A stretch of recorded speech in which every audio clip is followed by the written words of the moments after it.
Greetings students, Gopal from Thought Flow. So today let us discuss with one more important chapter from PU1, that is thermodynamics, where from CET you will get one or two questions from thermodynamics and from NEET you will get two questions. So majorly in this thermodynamics we should be familiar with all varieties of concepts because we cannot guess which type of question will be asked from thermodynamics. So one should be very much familiar with the different types of process, system, surroundings, as well as the different laws related to thermodynamics and the expressions related to all different laws, the relations, the entropy. So all these concepts are very much important from the chapter thermodynamics. So based upon this, let us discuss different MCQs from the chapter thermodynamics. So first one, a mixture of 2 moles of carbon monoxide and 1 mole of oxygen in a closed vessel is ignited to convert the carbon monoxide to carbon dioxide. If delta H is the enthalpy change and delta E is the change in internal energy, then identify. So here what they have mentioned, carbon monoxide is reacting with oxygen to get converted into carbon dioxide, so that this is the chemical equation. So according to this equation, this reaction is an exothermic reaction. So when the reaction is exothermic reaction, heat is evolved from the system. So here one should know that if the reaction is exothermic, heat is evolved from the system. So when heat is said to be evolved from the system, the energy is lowered or the energy is decreased.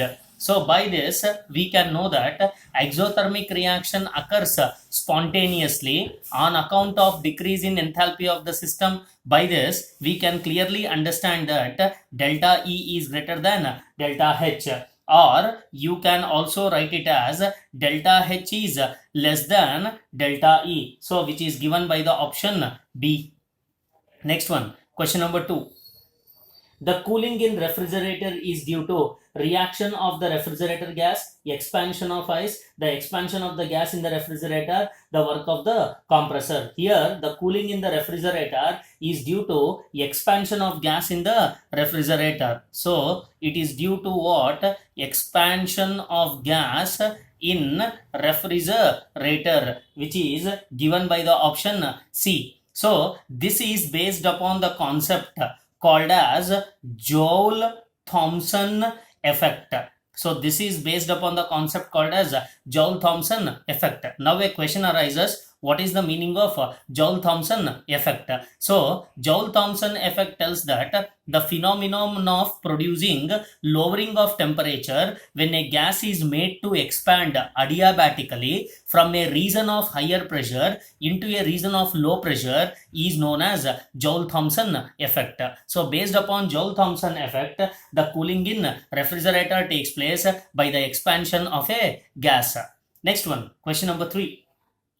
For a system in equilibrium, delta G is equal to 0. So here they have given that for a system in equilibrium, delta G is equal to 0 under the conditions of constant. So if delta G should be equal to 0 means the condition tells that there should be a constant with reference to temperature as well as with reference to pressure. If there is a constant temperature and pressure, delta G is equal to 0. So this delta G is equal to 0 also explains that when the delta G is equal to 0 also explains that during the course of a reaction, all the reactants as well as the products are in standard state.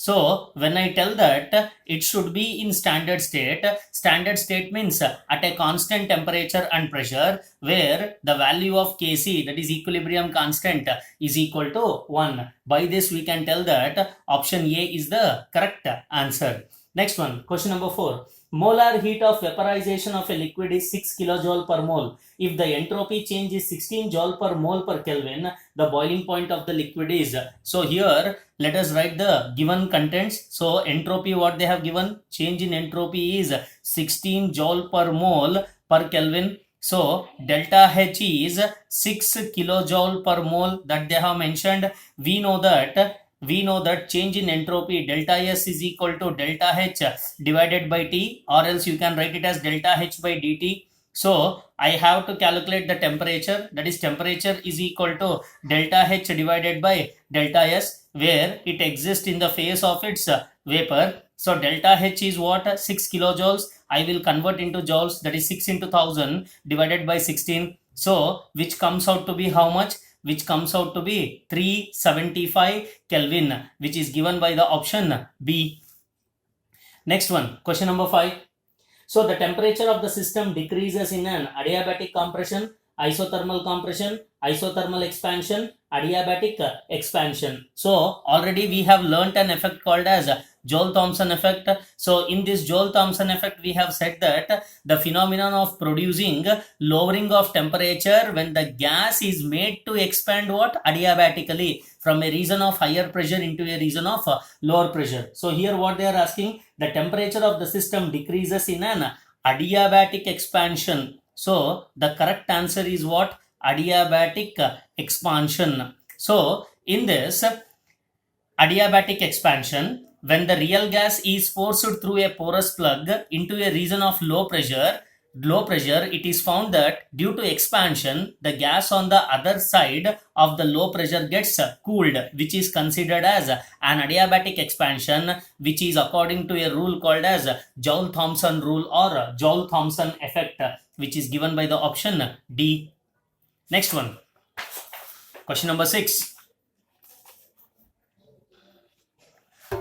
So when it comes to question number 6 tells that 0.06 moles of potassium nitrate solid is added to 100 cm cube of water at 298 Kelvin. The enthalpy of potassium nitrate aqueous solution is 35.8 kilojoule per mole. After the solute is dissolved, the temperature of the solutions will be. So here one should know that dissolution or the phenomenon of dissolution of potassium nitrate is endothermic.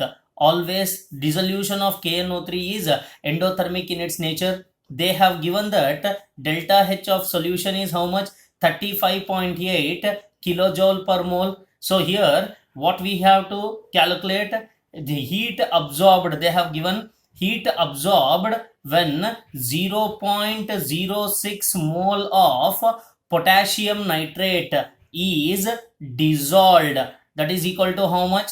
So delta H of solution is 35.8 into 0.06, that is heat absorbed is 2148 joules. So we know that the quantity of heat is given by the formula Q is equal to M into C into delta T, where M indicates the mass of the liquid, C indicates the specific heat capacity of the liquid, and delta T is the change in temperature. So we have calculated the heat absorbed Q, which is nothing but 2148. So mass of the liquid is how much? It is 100, because mass of this potassium nitrate is comes out to be 100. So C is specific heat capacity of the liquid, which is 4.184 joules into delta T. Now we have to calculate the temperature. Here when we substitute all this, the value of delta T is equal to 5.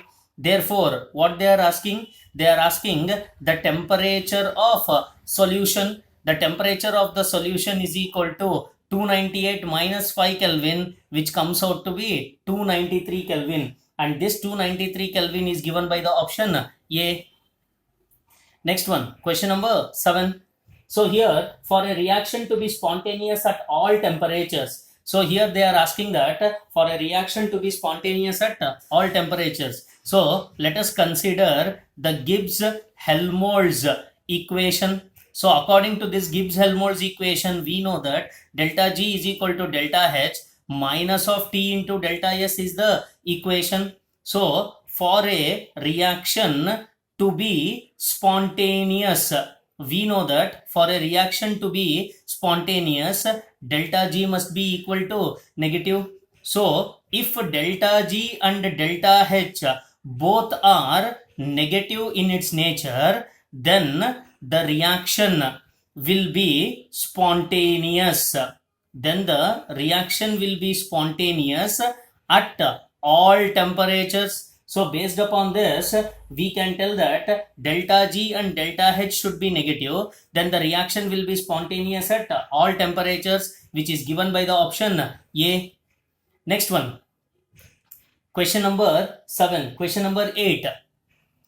When it comes to, let us discuss this in the next video.